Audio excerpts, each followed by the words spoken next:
Presiden Korea Selatan Lee Jae-myung menyampaikan apresiasi kepada Presiden Prabowo Subianto atas tingginya tingkat kepuasan publik terhadap kinerja pemerintah Indonesia di tahun pertama kepemimpinannya. Presiden Lee menyebut capaian itu sebagai bukti kuatnya kepercayaan rakyat terhadap arah kepemimpinan dan stabilitas politik di Indonesia. Ia menilai konsistensi kebijakan dan fokus pembangunan nasional menjadi faktor penting yang terlihat jelas dari kinerja pemerintah saat ini. Pujian dari Seoul ini sekaligus menjadi sinyal bahwa gaya kepemimpinan Prabowo mulai mendapat pengakuan di kawasan dan dapat memperkuat posisi Indonesia sebagai kekuatan strategis di Asia. Lantas, apakah apresiasi ini menandai meningkatnya posisi tawar Indonesia dalam diplomasi regional dan global?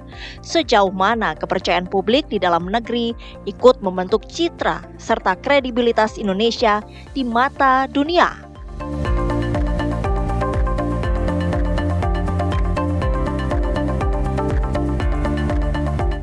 Ya pemirsa, pemerintah atau Presiden Korea Selatan ini secara khusus menyampaikan pujian atas kinerja 1 tahun kepemimpinan Presiden Prabowo Subianto yang ditunjukkan dengan adanya tingkat kepercayaan publik hingga 80%. Kira-kira apa kemudian makna dari pujian Presiden Korsel Lee Jae-myung ini? Apakah ini sekaligus menunjukkan bahwa kepemimpinan Presiden Prabowo ini sudah diakui di tingkat global? Malam hari ini kita akan membahasnya dengan 3 orang narasumber yang sudah hadir di Kabar Indonesia Malam. Untuk menemani kita semua ada Pak Luigi Pralangga, tenaga ahli bidang luar negeri dari KSP. Selamat malam Pak Luigi, apa kabar? Alhamdulillah baik. Alhamdulillah, terima kasih malam hari ini sudah hadir lagi Pak Luigi. Dan juga bergabung bersama kita ada Prof. Hikmahanto Juwana, tentunya pengamat hukum internasional dari Universitas Indonesia. Prof, apa kabar? Baik, selamat malam Ken. Selamat sehat malam ya? Prof, sehat Prof. Dan juga bergabung bersama kita ada pakar komunikasi politik kita Mas Agung Baskoro. Mas Agung, sehat ya Mas ya? Alhamdulillah Ken. Alhamdulillah. Pak Luigi, memaknai, saya ingat betul, kita beberapa waktu yang lalu memaknai pujian dari Presiden Amerika Serikat Donald Trump. Malam hari ini kita memaknai pujian lagi, tapi berbeda dari Presiden Korea Selatan. Bagaimana kita bisa menilai atau memberikan makna atas pujian ini? Alhamdulillah, ini juga sebuah prestasi yang memang tidak ujuk-ujuk datang begitu saja. Saya yakin pemerintah Korea Selatan melalui Presiden Lee juga mempunyai dasar-dasar tertentu untuk bisa memberikan pujian ini. Dan ini adalah sebuah apresiasi yang patut kita acungi jempol dan kita dukung bersama. Dan menjadikan sebuah telaahan agar supaya prestasi atau kerja keras dari Presiden Prabowo dengan program-program prioritasnya itu terus didukung oleh segenap whole government approach. Oke, jadi itu pemaknaannya ya. Nah, tapi kemudian nampaknya ini sekaligus menjadi angin segar, termasuk mungkin juga wujud kebanggaan kita bahwa Presiden Prabowo Subianto ini sudah mulai diakui nampaknya di tingkat global. Atau ya memang sebetulnya Presiden Prabowo selama ini sudah memiliki networking yang luar biasa? Kombinasi dari semuanya, karena memang beliau sudah memerankan diplomasi di levelnya pada saat beliau menjadi Menteri Pertahanan dan juga sebelumnya juga itu adalah bagian dari kulminasi atau akumulasi dari prestasi-prestasi yang sudah diukir sejak dulu. Dan tidak mengherankan ini sudah menjadi tahapan yang menjadi pembuktian. Dan ke depan kami percaya bahwa pemerintah ini akan mencetak gol-gol baru dan tentunya kita harus fokus kepada substansi. Bukan hanya pujian semata, boleh kita berbangga tapi jangan terlena, tetap fokus dengan kerja keras. Boleh berbangga tapi jangan terlena, tetap bekerja keras. Prof, kalau di mata internasional, keberadaan atau positioning dari sosok Presiden Prabowo Subianto sendiri seperti apa sih? Nampaknya cukup banyak para pemimpin negara di dunia ini yang memberikan apresiasi dan juga pujian atas kepemimpinan Presiden. Oh iya, sudah sangat luar biasa menurut saya ya. Karena misalnya saja pada waktu pidato di Majelis Umum PBB, bagaimana beliau mendapat banyak support dan kemudian salam dari berbagai kepala negara. Karena pada waktu itu memang beliau kontras dengan apa yang disampaikan oleh Presiden Trump.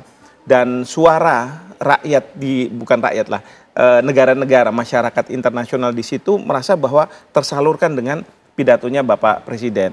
Yang kedua juga kalau misalnya saya lihat Bapak Presiden itu ketika Qatar diserang langsung terbang, ya kan? Atau misalnya pada waktu ada hari besar di Cina, di dalam negeri sedang harus menghadapi masalah, tapi Presiden Xi Jinping ingin sekali bahwa Presiden Prabowo hadir. Dan beliau bisa menyempatkan hadir walaupun ya karena dengan pesawat terbang kepresidenan bisa hari itu juga berangkat hari itu juga bisa pulang begitu ya.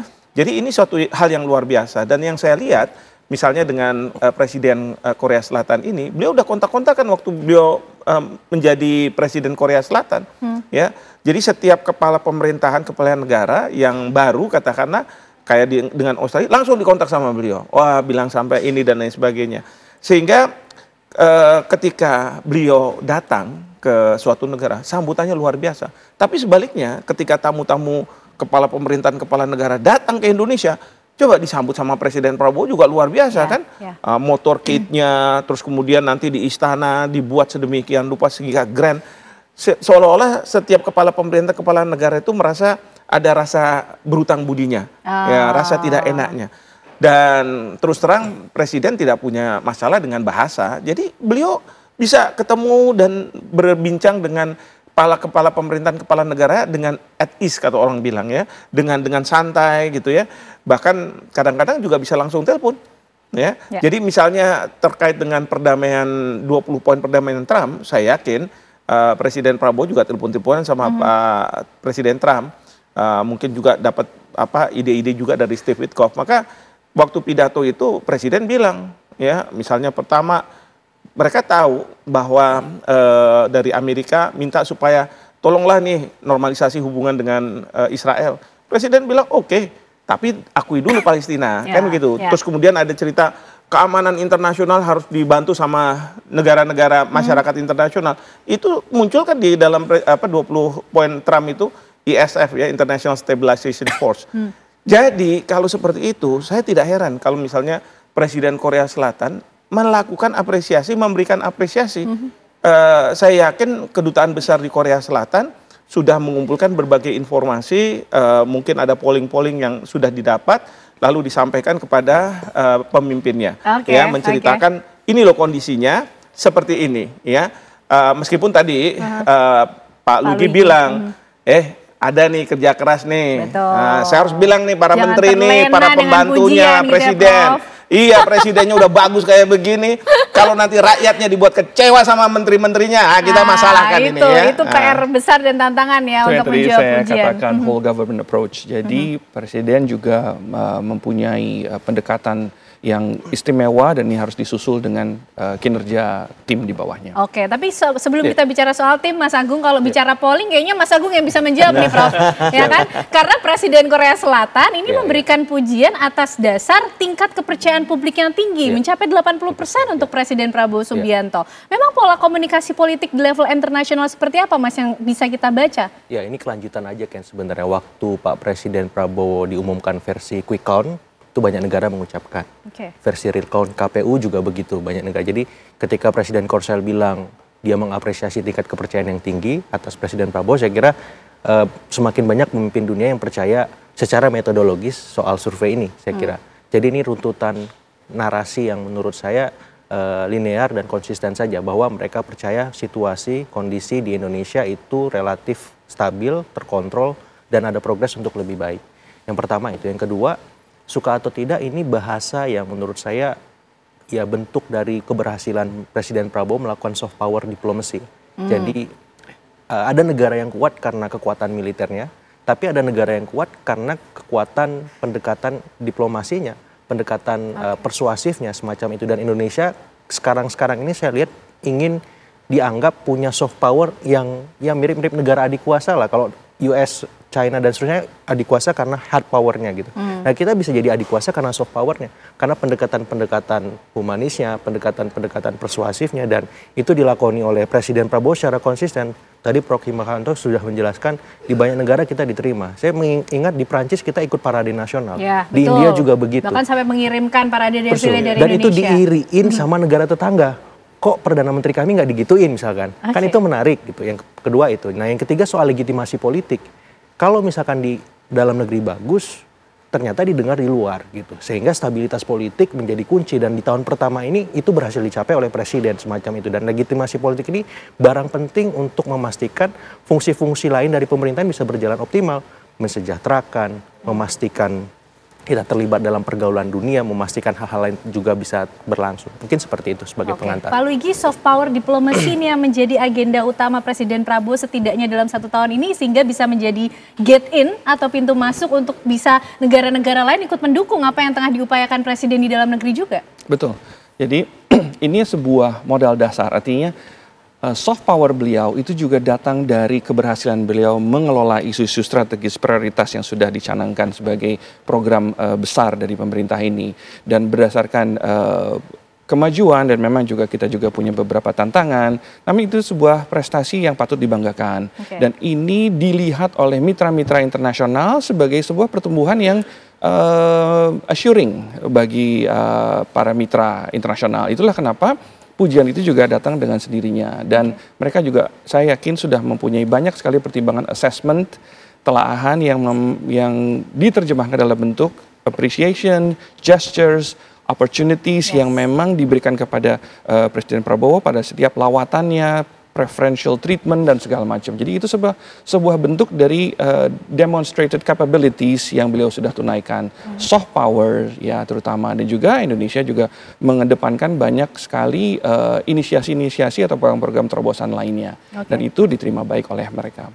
Nah berikutnya nanti kita akan membahas kira-kira program terobosan apa sih yang dibawa oleh Presiden Prabowo Subianto sehingga bisa mengantarkan kepemimpinan Presiden ini diapresiasi cukup banyak oleh para pemimpin negara lain di dunia. Usai jeda pemirsa, kami hadirkan pembahasannya untuk Anda. Baik pemirsa, kita lanjutkan pembahasan yang luar biasa malam hari ini untuk menutup pekan ini, melihat bagaimana apresiasi atau pujian yang disampaikan oleh Presiden Korea Selatan terhadap Presiden Prabowo Subianto. Profik, kalau menurut pengamatan Profik, apa sih kira-kira program atau kebijakan dari Presiden Prabowo Subianto sehingga bisa menarik perhatian atau bahkan membuat para pemimpin negara ini mengapresiasi, mengalamatkan pujian secara langsung kepada Presiden? Ya, yang pasti adalah berbagai program yang dijanjikan dalam kampanye itu direalisasikan.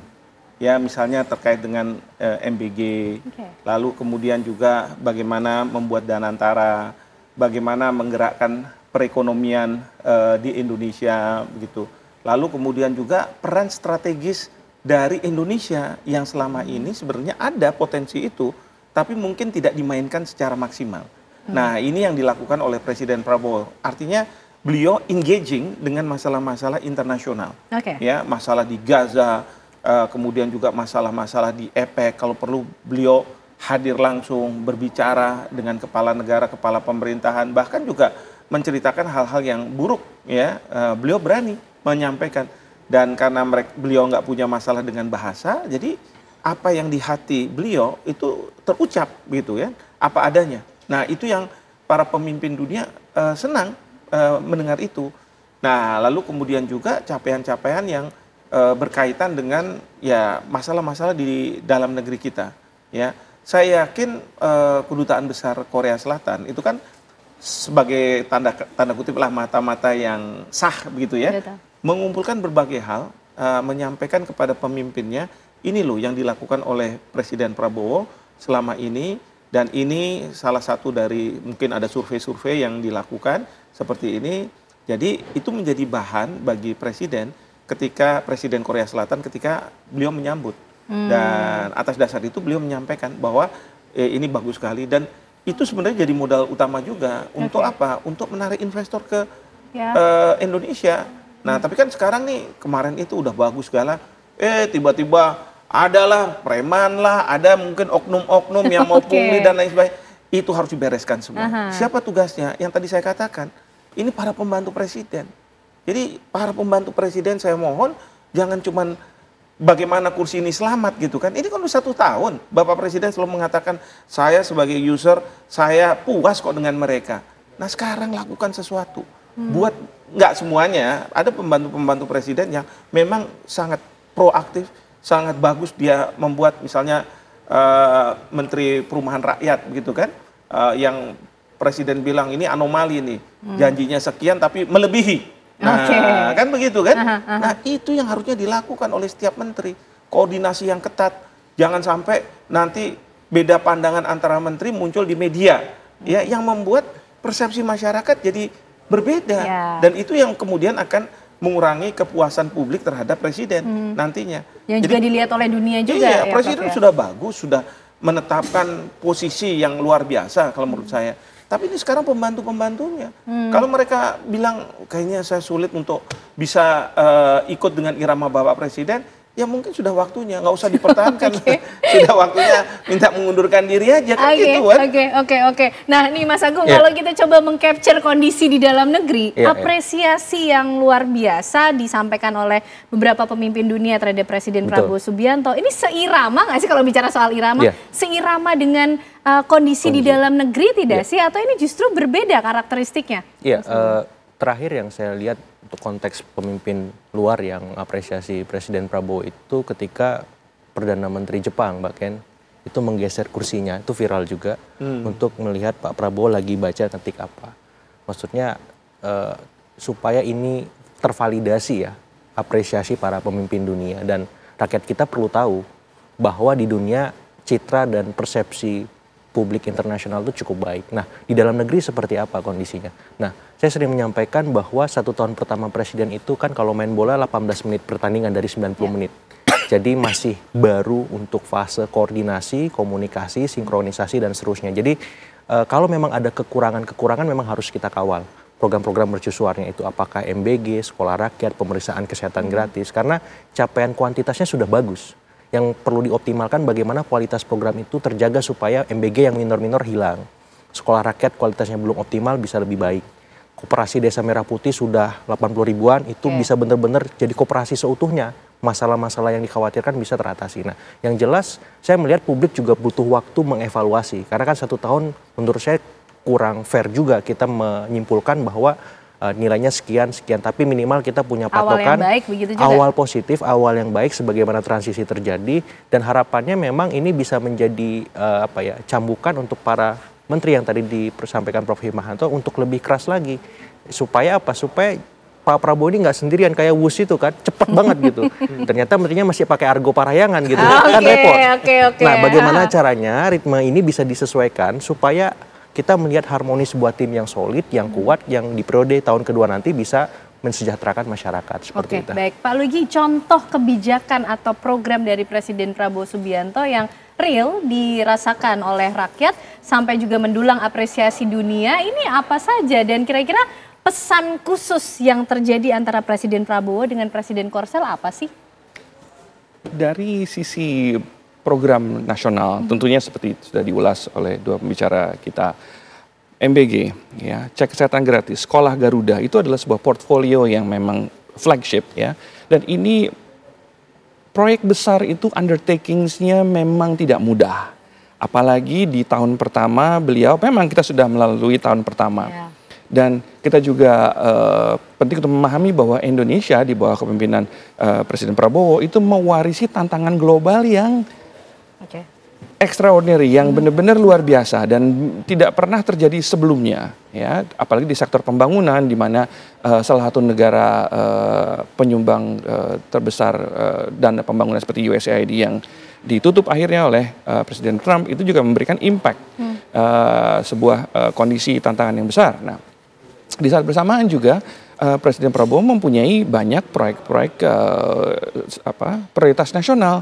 Itu tadi, dan itu memang membutuhkan atensi terbaik, atensi utama dari semua elemen di dalam pemerintahan, termasuk juga tentunya apresiasi yang fair dari publik dan pengamat, tentunya bahwa memang ini bukan pekerjaan yang mudah dan membutuhkan banyak sekali sumber daya.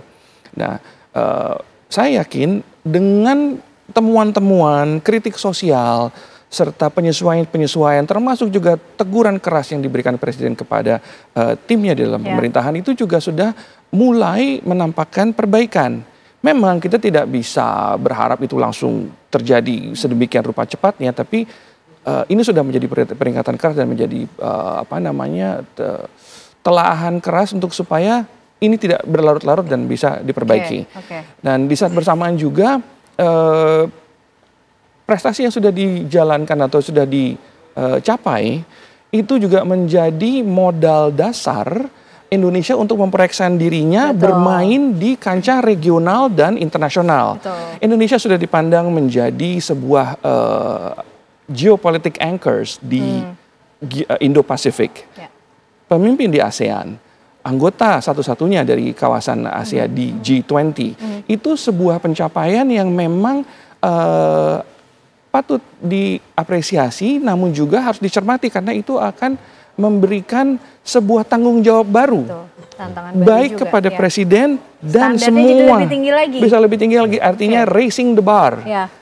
Kita mau bergaul lebih luas, otomatis kehadiran kita harus bermakna di forum-forum itu sendiri. Harus proven juga. Harus proven, jangan cuma hadir, tapi hadir bermakna dengan kontribusi. Salah satunya komitmen beliau mengirim pasukan 20.000 pasukan untuk perdamaian di Gaza dan concern beliau di Timur Tengah. Itulah kenapa reaksi dari banyak pemimpin negara di kawasan itu penerimaannya sangat baik. Nah, itu adalah salah satu buktinya. Oke, nah bukti lain Mas Agung mungkin kalau dari survei apakah juga bisa mengcapture apa kira-kira kebijakan atau program dari Presiden Prabowo Subianto yang membuat tingkat kepercayaan publik ini begitu besar kepada pemerintahan ini? Iya, pertamanya soal stabilitas dan politik ya dalam negeri semacam itu, keamanan. Jadi kita tahu di parlemen terkonsolidasi 81% kan kekuatan koalisi pemerintah, dan itu membuat yang di seberang PDIP pun tidak seutuhnya menjadi mitra kritis. Ada satu lagi namanya mitra strategis. Itu lakon baru PDIP yang berbanding terbalik di masa Pak SBY sebelumnya. Jadi di dalam negeri sangat solid koalisi yang terbentuk. Nah, yang paling penting sebenarnya bagaimana berkoalisi dengan rakyat, dengan masyarakat. Bagaimana program-program itu bisa dirasakan manfaatnya sehingga turunan dari hasil survei itu memang benar-benar real dan bisa dirasakan. Program-program tadi akhirnya harus dikawal kualitasnya. Nah, selain stabilitas politik, kemudian soal keamanan juga, walaupun sempat diuji Agustus September kemarin, tapi konsolidasinya untuk lebih baik, cukup cepat, cukup baik semacam itu. Dan berikutnya yang saya lihat program-program terkait pendidikan dan kesehatan, ya utamanya cek kesehatan gratis kan. Itu angka penyerapannya cukup tinggi dan memberikan dampak langsung ke masyarakat di luar MBG ya, yang selama ini sering kita dengar. Nah, cek kesehatan gratis ini menurut saya salah satu pilar yang bisa dioptimalkan supaya apa? Supaya fokus dari pemerintahan Presiden Prabowo yang berbeda dari presiden sebelumnya soal penguatan kapasitas, kualitas SDM itu tercapai. Dan ini bisa menjadi legasi monumental untuk memastikan Indonesia Emas 2045 itu bisa tercapai. Seperti itu. Oke, jadi fokus juga ke human resource. Nah, Prof, kalau apresiasi yang disampaikan oleh pemimpin-pemimpin negara ini kan oke lah, dari Presiden Donald Trump ada, kemudian dari Presiden Korea Selatan. Beberapa waktu lalu kita sudah detail atau lebih konsen membahas bagaimana apresiasi dari Presiden Donald Trump. Tapi kalau pesan secara khusus kita melihat hubungan antara Indonesia dan juga Korea Selatan, apa sih yang juga hendak disampaikan oleh Presiden Korsel lewat apresiasi itu? Ada 3 hal. Pertama adalah bagaimana investasi dari Korea Selatan bisa masuk. Ya, karena kita Indonesia butuh investasi, butuh investor, dan Korea Selatan willing untuk masuk ke Indonesia. Sehingga beliau mengapresiasi, beliau minta agar ini bisa di-maintain. Ya, apa yang sudah dicapai oleh Presiden Prabowo. Yang kedua tentu apresiasi ini ingin juga menyampaikan bahwa sebenarnya banyak hal yang bisa dilakukan oleh Presiden. Ya, misalnya saja di antara Korea kan sedang ada bermasalah Korea Selatan dengan Korea Utara. Mungkin suatu ketika Pak Prabowo bisa diminta untuk menjadi semacam peace broker-nya. Bagi moderasi hubungan antara keduanya. Belum lagi nanti hubungan antara Amerika Serikat dengan Cina yang bersih tegang, tapi kan berdampak pada dunia. Mungkin Presiden Prabowo juga bisa diminta untuk membantu gitu ya. Jadi ada 2 hal itu, dan satu lagi sebenarnya kepercayaan Presiden Korea Selatan terhadap Pak Prabowo. Beliau ini tipe pemimpin yang bukan omon-omon, ya, tapi benar-benar mewujudkan apa yang beliau visikan begitu. Jadi ini penting. Oleh karena itu yang saya kembali ya soal menteri-menteri itu, jangan sampai menteri-menteri hanya ada program dari Bapak Presiden kemudian diterjemahkan, tapi diterjemahkan yang penting Bapak Presiden tahu bahwa ini udah jalan gitu. Padahal masih banyak yang nggak berjalan. Ya, ini menteri-menteri ini tugasnya memastikan apa yang diminta oleh Bapak Presiden itu kan, kalau MBG seluruh Indonesia. tadi cek kesehatan seluruh Indonesia, kan begitu kan? Belum lagi masalah penyerapan tenaga kerja, katanya sekarang ada magang itu harus juga seluruh Indonesia.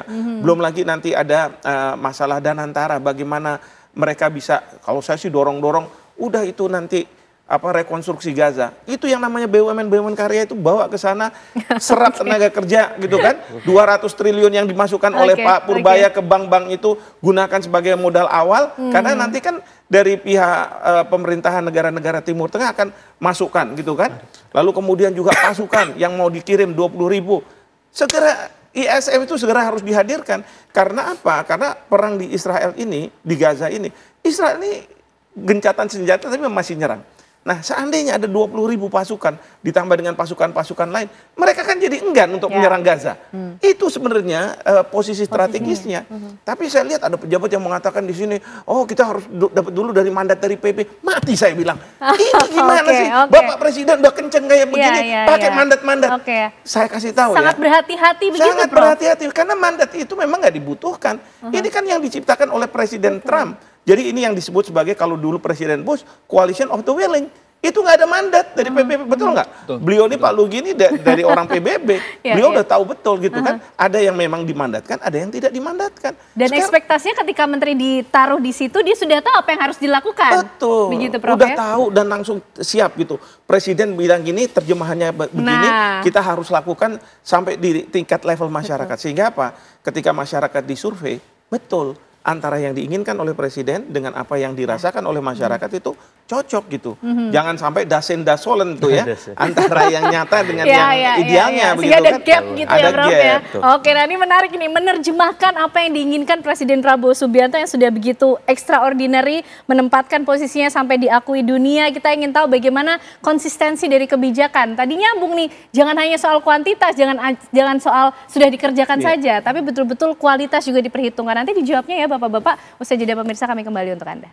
Oh, ini di minggu malam, semakin malam diskusinya semakin luar biasa. Saya nggak ingin menahan bagaimana pandangan dan juga penilaian Bapak-bapak semuanya. Tapi mungkin Pak Luigi bisa menjawab bagaimana kemudian Presiden Prabowo Subianto bisa mempertahankan konsistensi dari setiap program dan juga kebijakan, termasuk apresiasi dari para pemimpin negara ini, Pak Luigi. Baik, tadi di sesi sebelumnya itu banyak dibahas tentang pengawalan, ya, pengawalan dan konsistensi. Ini semua akan berbanding lurus dengan checks and balances. Ya, disinilah peranan kantor staf Presiden memastikan keberlanjutan, konsistensi, penerapan yang dengan manajemen yang lebih baik terhadap program-program besar tadi. Kantor staf Presiden melakukan banyak sekali monitoring, evaluation, debottlenecking atas program-program prioritas Bapak Presiden, termasuk mereka program-program yang banyak menyentuh hajat hidup orang banyak. Cek kesehatan gratis, makan bergizi, program sekolah Garuda, sekolah rakyat, infrastruktur, dan macam-macam, termasuk juga itu di ekonomi dan program-program lintas sektoral lainnya.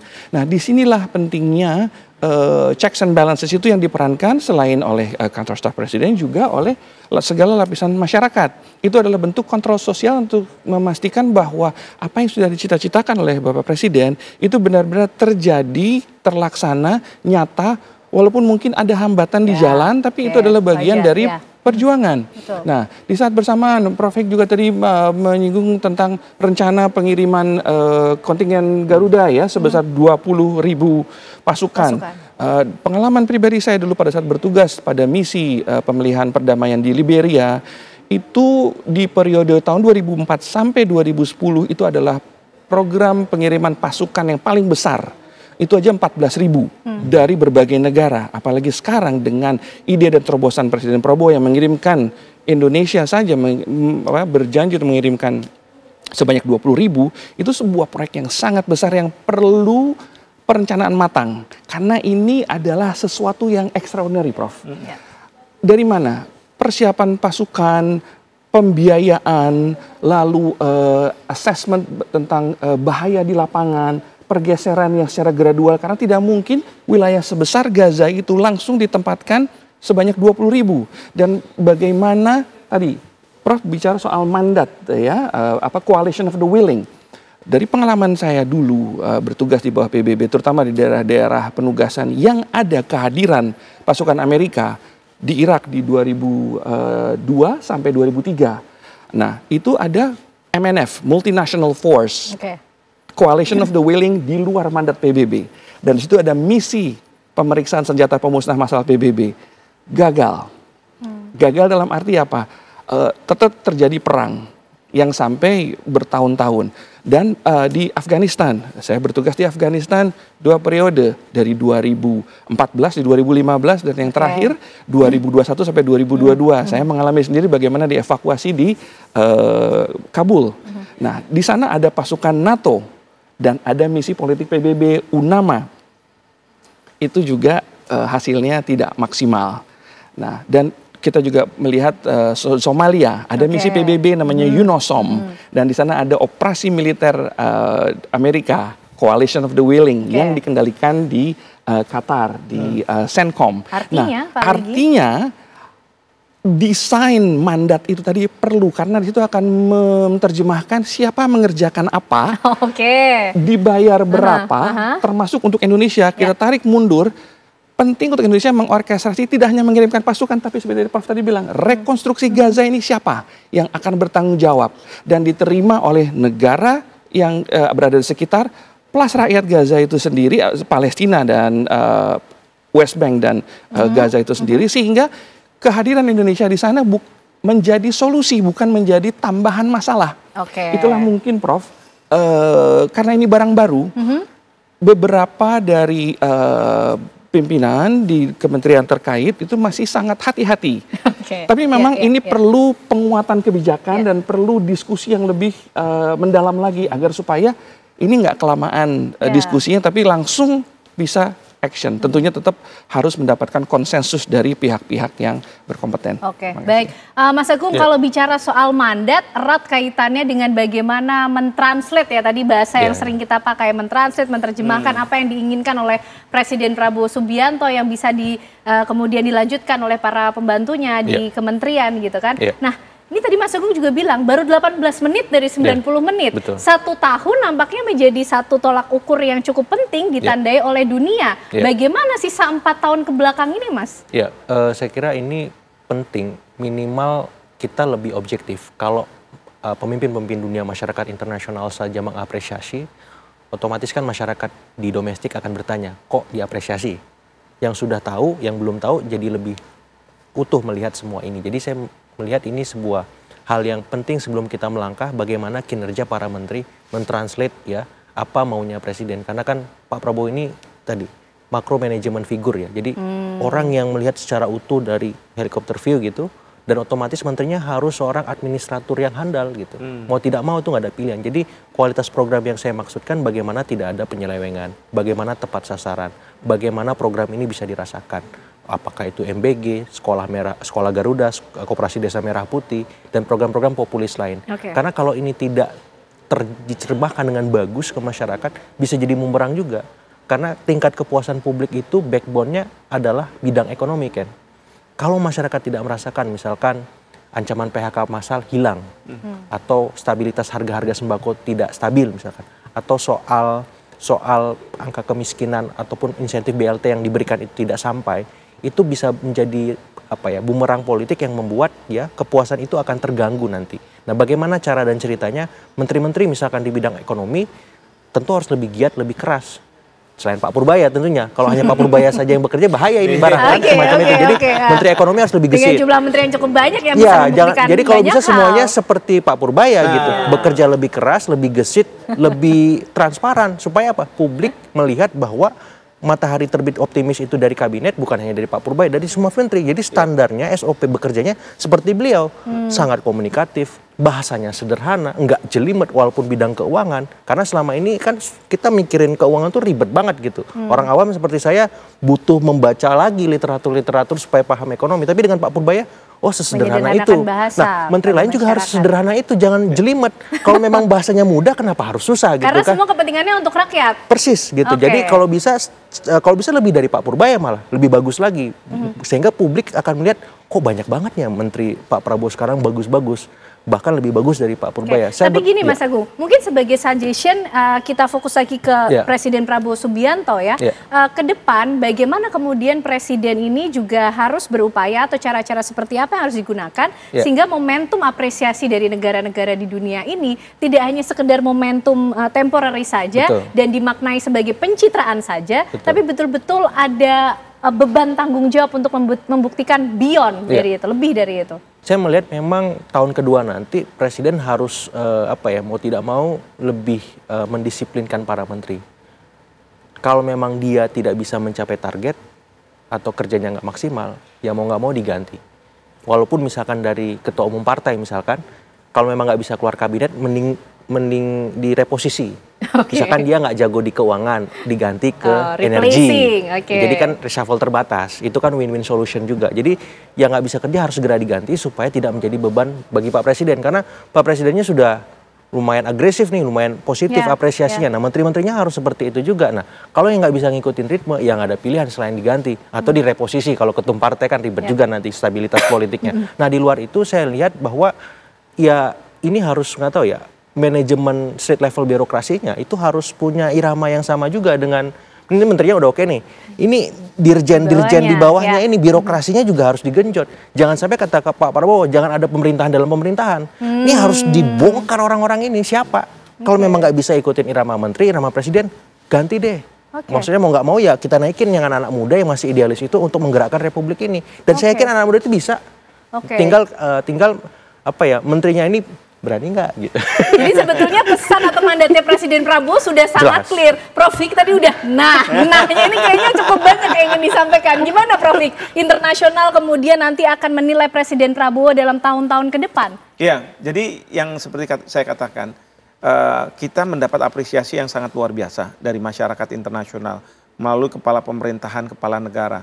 Bagaimana mereka bisa mungkin melihat Indonesia yang mungkin kemarin masih datar-datar aja, tiba-tiba dengan adanya Pak Prabowo bisa langsung boleh dibilang terlihatlah begitu ya, ada perbedaannya. Nah tapi yang kedua tadi tentu apresiasi ini akan nantinya bisa berbahaya ketika di dalam negeri ternyata persepsi publik itu tidak sama begitu. Karena terus terang yang sekarang ini mungkin persepsi publik dari survei yang sampai bulan kapan, kan gitu kan? Bulan-bulan setelah itu bagaimana? Nah kita kan ingin maintain ini sebenarnya. Betul. Nah ini yang tadi seperti Mas Agung sudah sampaikan bahwa para menteri, tadi Mas Agung bilang Pak Purbaya, ya mungkin tipe yang kayak begitu yang dibutuhkan. Orang yang nggak datar-datar saja. Orang yang kadang berani, nggak harus selalu berhati-hati terus, dan lain sebagainya. Toh kalau kayak Pak Purbaya, saya yakin pasti ada teguran juga dari Presiden. Udah kamu jangan nyinggung-nyinggung menteri-menteri lain, ya kan? Udah fokus saja. Dan dia melakukan itu kok. Dan kan nggak salah juga, ya kan? Beliau udah tahu kok, udah ada batas-batasnya, ada ini nanti ditegur. Tapi kan nggak dicopot, ya. Tapi kan kebanyakan mungkin dari menteri, waduh saya takut dicopot, waduh kayak begini, waduh nanti partai saya gimana. Jadi waduh-waduhnya yang banyak ini kan. Harusnya jangan waduh-waduhnya kita lakukan, kalaupun dicopot nggak apa-apa. Yang penting dalam masa jabatan itu saya sudah melakukan sesuatu. Dan jangan pernah merasa bahwa, aduh sayang ya begini lagi. Justru sayang itu kalau misalnya saya dikasih jabatan, tapi nggak bisa ngapa-ngapain, kan begitu. Karena bagaimana sih Prof sebetulnya hukum internasional ini kemudian nanti akan ikut menilai kinerja dari seorang presiden di suatu negara dan akan kemudian berpengaruh juga terhadap pengakuan dari negara-negara lain? Sebenarnya gini, idenya adalah kalau kita bicara terkait dengan dunia internasional, apa yang terjadi di dalam negeri itu merupakan projection gitu ya ke luar negeri. Jadi negara-negara lain mengapresiasi, negara lain mau berinvestasi, negara lain akan ini dan itu, ya dilihat dari dalam negerinya. Kalau dalam negerinya sudah bagus, mereka akan percaya.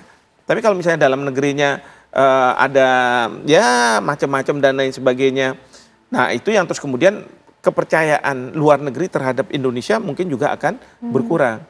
Nah oleh karena itu kita punya presiden yang sangat intens sekali kalau bicara soal luar negeri. Ya, beliau sangat mau hadir di berbagai kesempatan. Bahkan pemerintahan-pemerintahan negara lain itu menganggap bahwa Presiden Prabowo ini memang jadi katalisator ya untuk mereka kalau misalnya tidak bisa berbicara mungkin lewat Pak Prabowo bisa dilakukan itu. Itu kan sudah sangat luar biasa. Nah, maka yang saya katakan selalu adalah bagaimana nih para menteri urusan di dalam. Ya, mungkin juga wakil presiden urusan ke dalam ini harus ada yang menangani, harus ada yang mengkoordinasi. Nanti Bapak Presiden memang sewaktu-waktu beliau bisa mengatakan gimana nih Koperasi Merah Putih, sudah beres belum? Jangan sampai nanti sudah dibuat laporan dari menteri, udah bagus Bapak. Sekarang ini bukan zamannya ABG ya, asal Bapak senang. ABS bukan ABG, ABS asal Bapak senang. Karena apa? Saya yakin Pak Prabowo itu kan kuat di intelijen waktu di militer. Beliau pasti menyebar orang-orang yang untuk melihat kinerja dari para menteri ini. Jadi jangan merasa bahwa kalau saya nggak dapat atensi ya gini-gini aja udah beres. Enggak. Justru kita harus tahu nih apa yang harus kita lakukan, bagaimana menerjemahkan apa yang diinginkan oleh presiden ke dalam bentuk kebijakan-kebijakan di level kementeriannya, dan bagaimana jangan cuma lewat sosial media ya bahwa kita ini udah kerja dan lain sebagainya, tapi harus buktikan. Justru tantangannya itu adalah tanpa sosial media orang tahu nggak tentang kita. Gitu ya. Biar orang yang memotret kita, bukan kita yang suruh staff-staff kita motretin kita kan gitu kan. Nah, itu kayak kita make up aja tuh. Oke. Pak Luigi gimana nih menjawab indikatornya bukan lagi soal asal Bapak senang, karena ternyata posisi Presiden Prabowo sudah dianggap sebagai katalisator yang luar biasa di tingkat internasional, apalagi dalam negeri ini akan selalu menjadi projection bagaimana internasional juga akan menilai. Betul. Jadi kita ini hidup di era teknologi tinggi. Kita punya pemanfaatan penggunaan sosial media yang sudah semakin intens, dan generasi muda yang sudah sangat fasih dengan instrumen sosial media itu. Apa yang terjadi di dunia luar dan apa yang terjadi di dalam negeri itu akan dengan cepat menyebar. Jadi ini sebuah kacamata pembesar mikroskop yang terus mengintai, memperhatikan, mengamati semua kinerja siapapun di dalam pemerintahan. Nah, penting untuk disadari juga, dan itulah mengapa kantor staf presiden terus melakukan debottlenecking, evaluation, monitoring, supaya memastikan ini yang macet, yang batuk, yang ini, yang itu punya tantangan besar, susah maju, susah move on, dan macam-macam lainnya itu bisa dieliminir, sehingga kritik masyarakat, bukan kita menghilangkan kritik masyarakat, tapi menyelesaikan, mengurai supaya masalah itu tidak berlanjut terulang lagi di periode berikutnya atau di tahun berikutnya. Dan dari situlah kita beranjak. Bukan berarti pemerintah ini tidak akan lepas dari masalah, Prof. dan Mas Agung. Kita akan selalu mendapatkan tantangan baru seiring dengan shifting geopolitics, ya. Udah gitu juga peta pragmatisme dari banyak pemimpin negara, baik di kawasan dan internasional, itu memberikan tekanan-tekanan tertentu buat Indonesia. Apalagi dengan Indonesia makin hadir di berbagai forum strategis. Mereka akan bilang, Indonesia mau bantu apa? Untuk kamu berada di sini, kita butuh ini. Kamu hanya sekedar hadir atau mau menjadi bagian dari solusi. Nah, pada saat Indonesia hadir menyatakan komitmennya untuk menjadi bagian dari solusi, terjemahan ke dalam negerinya itu otomatis tajam ke dalam, termasuk membenahi kinerja dari pemerintahan itu sendiri. Karena itu akan menjadi capital dan KPI, plus juga di sini masyarakat juga harus fair terhadap pemerintah. Fair dalam arti memang bukan alasan ini kita masih berjalan 1 tahun, tapi di sisi lain masyarakat juga mesti kritik yang sifatnya membangun. Terus nggak apa-apa, lontarkan kritik itu, tapi di saat bersamaan juga pastikan bahwa pencapaian-pencapaian itu juga diapresiasi, seperti halnya pemimpin negara lain melihat pencapaian yang sudah dilakukan oleh pemerintah di bawah pimpinan Presiden Prabowo. Dan dalam negeri dan luar negeri itu harus kompak.